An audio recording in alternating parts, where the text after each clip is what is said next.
Merci Monsieur le Président. Monsieur le Premier ministre, en janvier 2019, nous proposions l'expérimentation du revenu de base. Nous nous opposions au refus du gouvernement et au refus de la majorité. Au commencement de la crise, en avril 2020, nous proposions une aide d'urgence de plusieurs centaines d'euros pour tous les jeunes, pour tous les étudiants bénéficiant des APL et des bourses. Nous nous opposions au refus de la majorité, au refus du gouvernement, au refus du rapporteur général du budget, M. Saint-Martin. Nous faisions une proposition au mois de juin pour venir en aide à ces jeunes précaires, en augmentant les fonds de 350 millions d'euros. Nous nous opposions au refus du gouvernement, au refus de la majorité, au refus du rapporteur général. Nous réitérions en décembre des propositions pour venir au secours de cette jeunesse qui se noyait.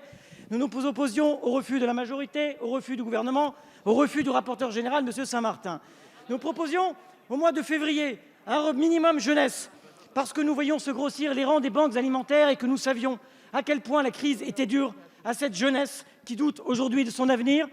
Nous nous opposions au refus du gouvernement, nous nous opposions au refus de la majorité.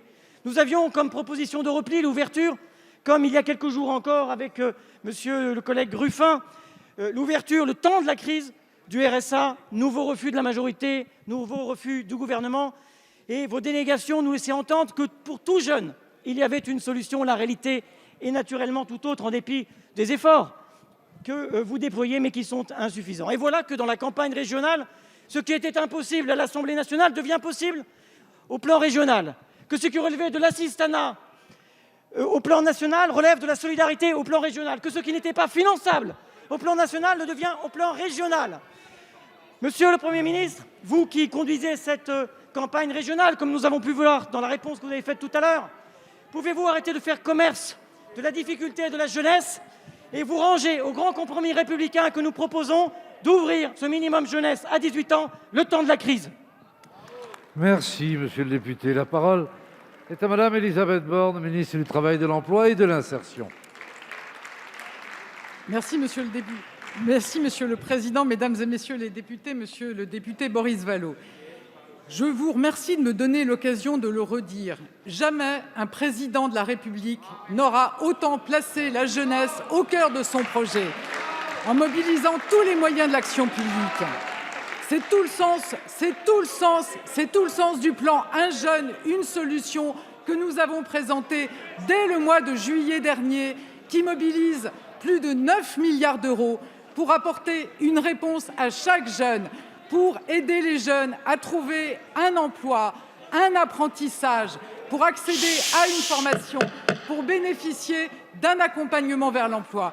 Et ce plan, monsieur le député, contrairement à ce que vous laissez entendre, il porte ses fruits. 1,5 million de jeunes ont été recrutés en CDD de plus de 3 mois ou en CDI entre le mois d'août et la fin mars. C'est quasiment autant qu'avant la crise. Plus de 516 000 contrats d'apprentissage ont été signés en 2020, ce qui est un record absolu dans notre pays. Et plus de 300 000 jeunes se sont engagés depuis le début de l'année dans un accompagnement vers l'emploi, accompagnement qui peuvent désormais être assortis d'une allocation jusqu'à 500 €, monsieur le député. Et je vous confirme, puisque vous nous interrogez sur la position du gouvernement, le gouvernement considère que la jeunesse mérite mieux qu'une allocation, qu'il faut accompagner chaque jeune, que chaque jeune doit pouvoir bénéficier d'un accompagnement personnalisé vers l'emploi et d'une allocation s'il en a besoin, mais qu'il faut bien les accompagner vers l'emploi, ces jeunes.